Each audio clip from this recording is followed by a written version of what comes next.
Welcome to GFN Gaming. I'm Russ, and long-time followers of the channel will know that I'm a big fan of Skaven. Ratmen, the Vermintide, whatever you want to call them, big fan. And I'm a big fan of the old world, the real old world. I have a love of some of the older models, and I've been getting my hands on a few of my favourites. Semi in prep for the old world rules, but also just to play some Warhammer Fantasy or Age of Fantasy. Today I have the Screaming Bell.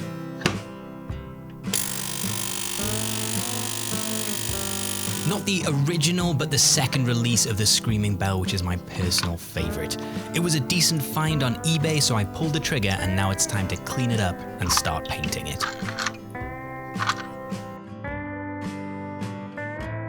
I'm not going to tackle it in all one go though. I want to take my time and enjoy painting this miniature in a style that reflects my current painting style, but with a nod to the original paint job that I loved. Luckily, there was very little damage to the kit I got. One of the connections for one of the wheels was cut off, but apart from that, it was flawless. For me, this is prime 1992 Games Workshop.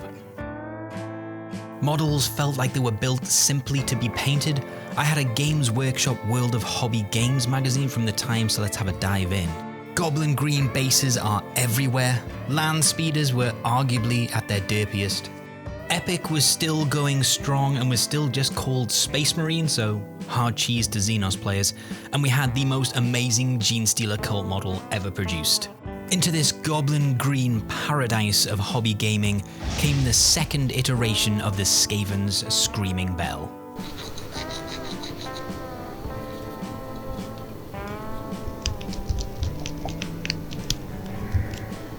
With all the pieces cleaned and washed, I glued on the wheels to the main carriage because they shouldn't hinder painting, and then I glued on the brazier as well, leaving me with 4 main parts and 2 miniatures to paint. To start, I primed it all black.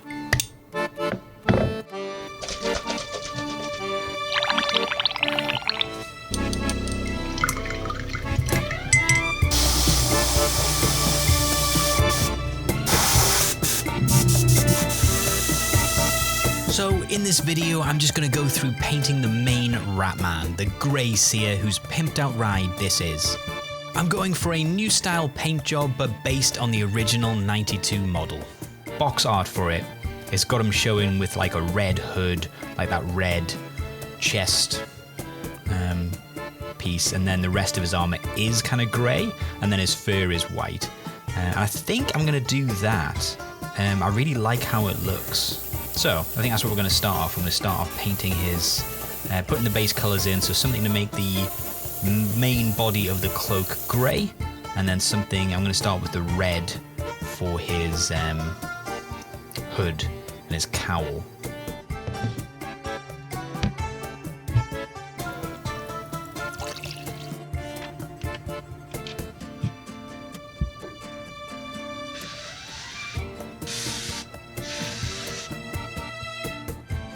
So let's get into some painting.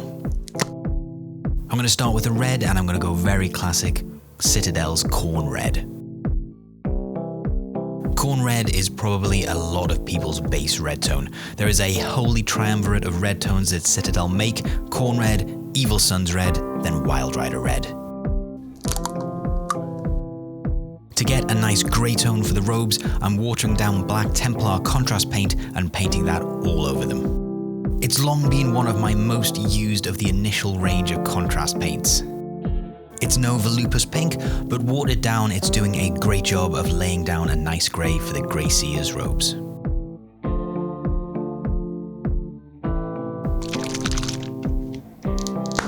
Next up, we're going to paint the fur, and I want this to be a different grey to the robes, so I'm starting with a base of Scale 75's Graphite. There isn't a lot of fur on this mini, but where there is some, it looks like it's designed to take a wash really well and then a dry brush.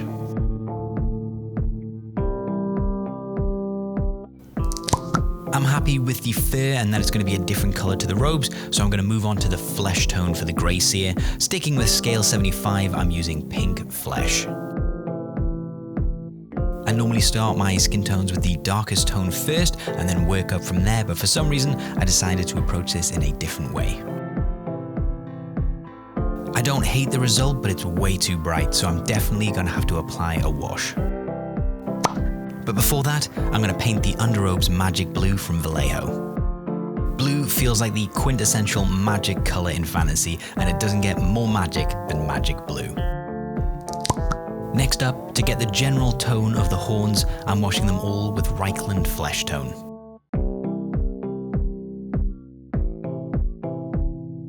This ends up as a bit of a dud move, but this is a warts and all type of video. I'm not really happy with how it looks in the end, but we can easily fix it. So, not a massive fan of the horns. The Reichland Flesh shades done alright, but I kind of want them a bit warmer tone, and I do have Guilliman Flesh, so I think I'm going to water that down and try some of that instead. So, a bit of Girly Man's Flesh.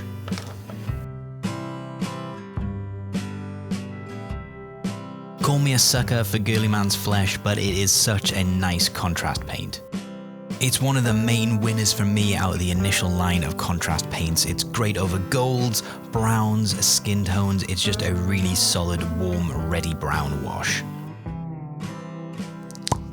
While we're waiting for the Guilliman's Flesh to fully dry, I'm just going to go and pick out some of the details on the Grey Seer, using some Xandri dust to paint the belt rope and some of the satchels and pouches on the Mini.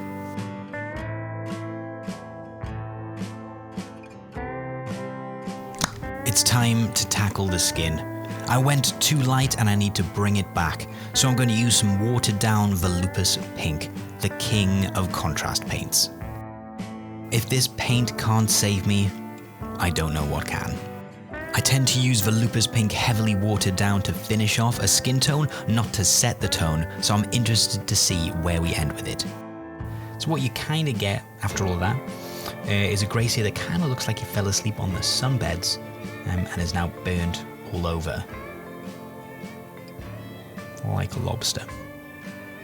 Okay, let's move on.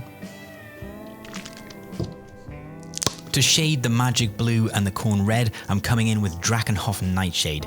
I like the slight tint it gives corn red, and it's great over the magic blue.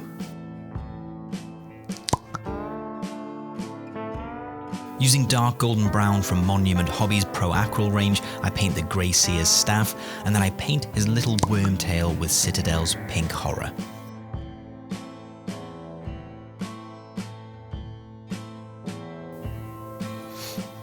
Okay, so this is where we're at the moment. I love this dude, a little pink tail like a worm. I think I'm going to focus on the horns now. I'm not a very organised painter. This much is probably quite clear by this point. I mix some Scale 75 Mojave White into my wet palette, and thin down with water I work this towards the tips of the horns, looking to make it look like the horns naturally lighten towards the tips.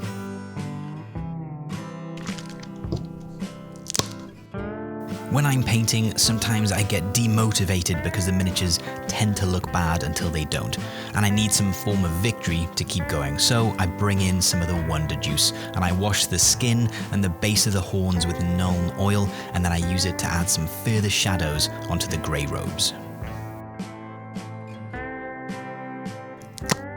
The skin looks terrible. There's no getting away from that, so it's time to fix it. I add some basic flesh from Scale 75 to my palette, I water it down, and I start glazing this into the skin tone.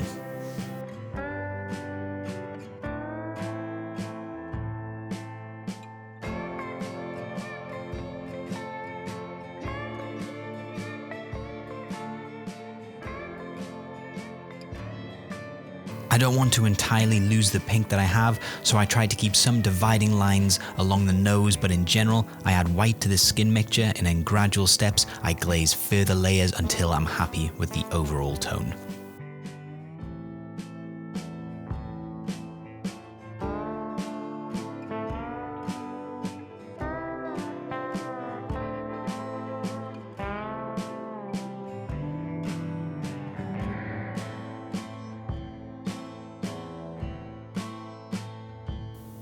So I think I'm going to bring some of the Let's do the red. Let's work from the head backwards. And let's try and bring that red collar up to snuff. Okay. In a similar fashion to the skin, but using Evil Sun's Scarlet from Citadel, I'm going in over the red collar, picking out raised areas with the lighter paint.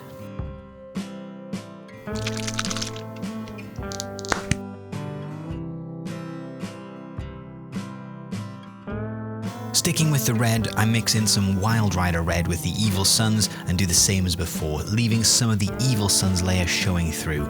And then finally, I go in with the pure Wild Rider red, doing the smallest highlights. If you don't feel like the reds are blending in smoothly enough, you can always go back over the top with some watered down Carroburg Crimson to tie them together, but I don't do that here.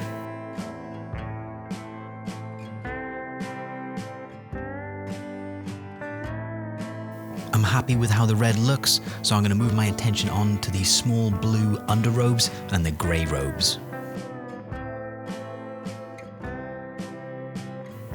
I tend to use the colours already on my palette, so I add some white to the magic blue to create a highlight colour and then come back in. The benefit of this is that it gives you a lot more control over the intensity of the highlights you're adding. If it's not enough, add some more white and try again.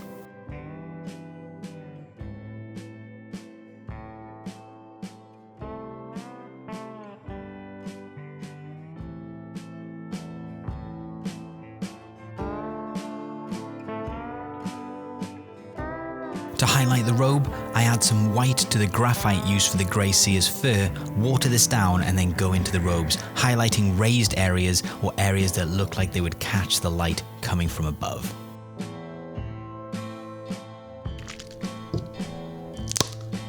As a lighter highlight colour for the robe, I also use Sky Blue from Vallejo, which is a great off-white colour. I have the Model Air version of this, which I guess is thinner for use in an airbrush, but this means it is great to control right out of the bottle, although I tend to add a bit of water anyway to make the transition slightly smoother.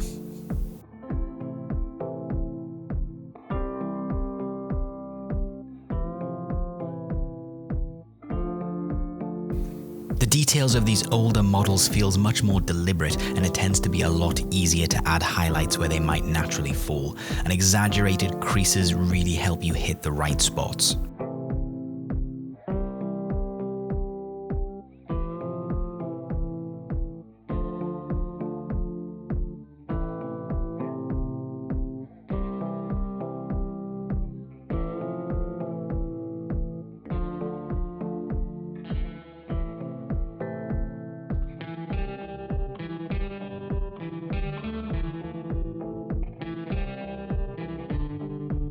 As a final highlight for the grey robes, I come back in with a white, looking to push the contrast on the model with some final highlights.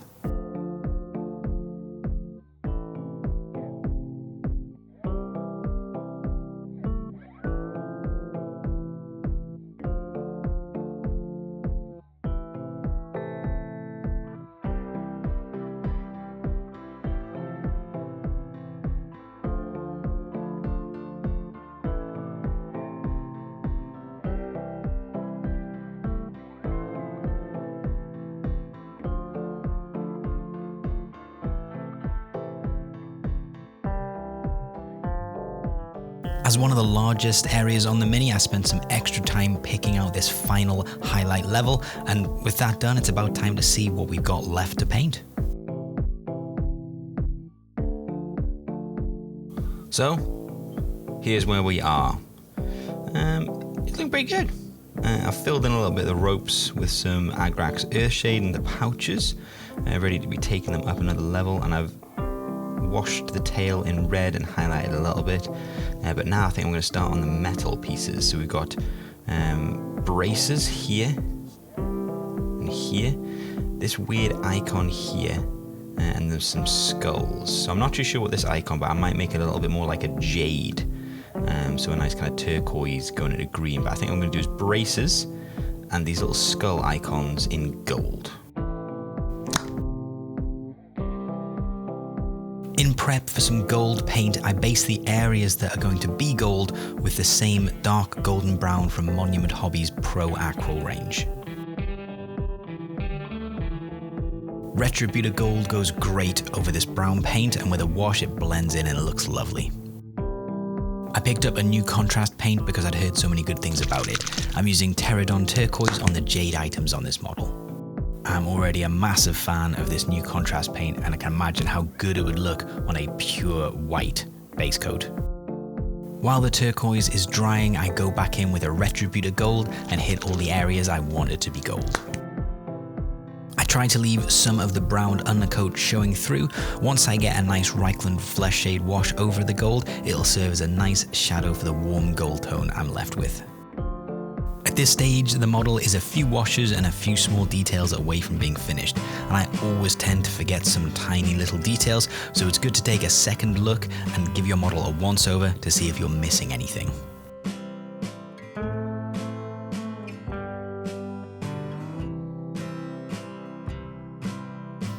In the original artwork, this little trinket here is red, so I'm just going to go in with a Wild Rider red and pick it out.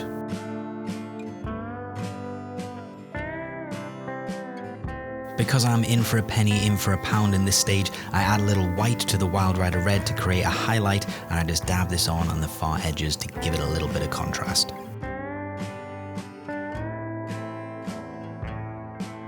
One of the things that I wanted to try with this model was a Weirdstone green eyeball. I love the Mordheim PC game, and the Weirdstone in that game is bright green, so to start off I'm going in with sky blue to give this green paint a nice bright tone to work from.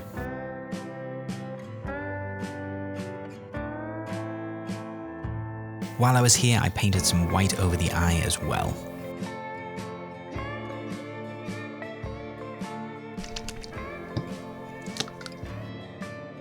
I wanted a reasonably unpure steel colour that I thought would work for Skaven, so I mixed in some Conneptic alloy with some sky blue to make it slightly lighter and painted this over the Grey Seer's sword. I do like some Skaven with rusty weapons, but as a leader, I like him to have more clean weapons, so a slightly coppery tinge to the colour is just fine, but I still wanted it to look like it was metal, and good metal.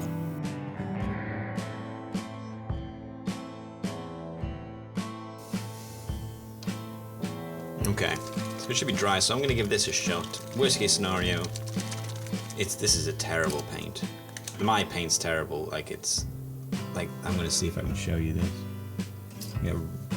Like a crusted up old brush. I'm going to get to the bottom of this. I did shake it up and do this before, but it's just all this gunk at the bottom of mine. So I've been stirring it up to try and get some of that in the actual paint, but if you've got one of these paints, yeah, just make sure you're giving it a hell of a stir.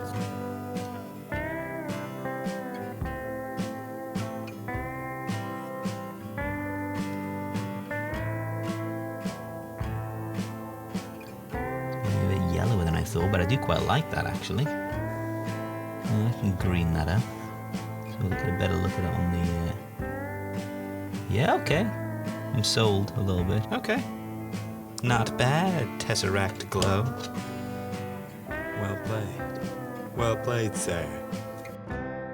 In the end, I really loved how the Tesseract Glow ended up looking on the model, and while it dries, I'm going to add some sky blue to the Pterodon Turquoise contrast paint and highlight the pendant, the small charm, and the icon on top of the Grey Seer's staff.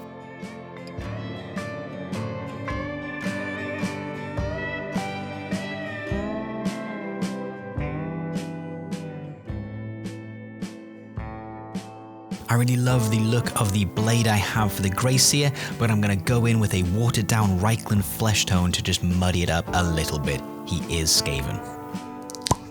These models are so easy to paint with washes and dry brushing. I love how the wash seeps in around those runes on the blade.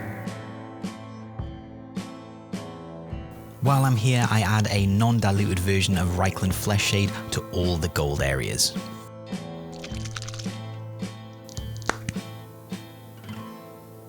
So I really like the glow from the eye, but I'm going to try and darken it a little bit. Just going to put a bit of Bale tan. Bale tan. Jessica Bale tan. Bale's got a nice tan. Adding some Bale tan green wash to the Tesseract glow is now my new favourite way to paint a green glow effect. To bring back some of the shine to the sword, I do a controlled dry brush of Stormhost Silver.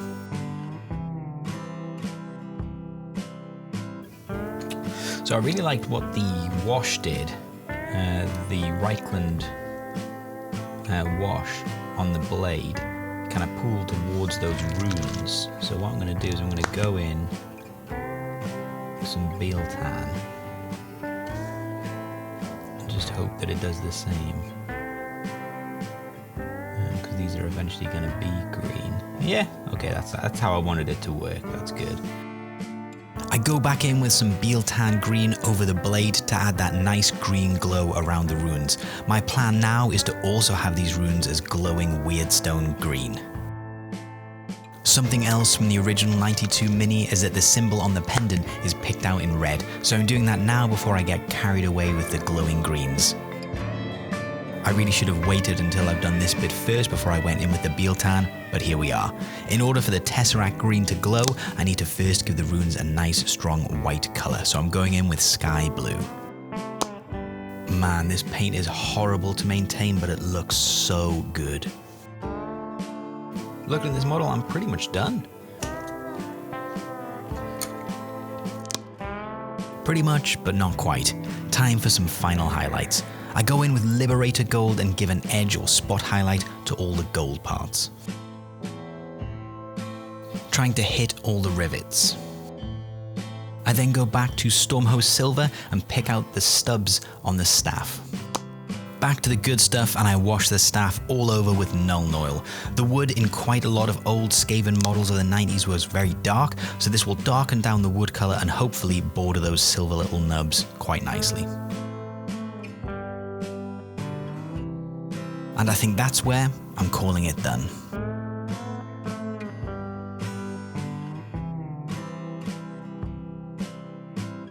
I'm not really sure what this video will end up being, but if it's at all been enjoyable, please like, share and comment on the video, and don't forget to subscribe for more videos. A huge thank you to my patrons, and if you'd like to support the channel and what we do here, please consider signing up on our Patreon for early access and other perks. Thank you so much for watching, and I'll see you in the next video.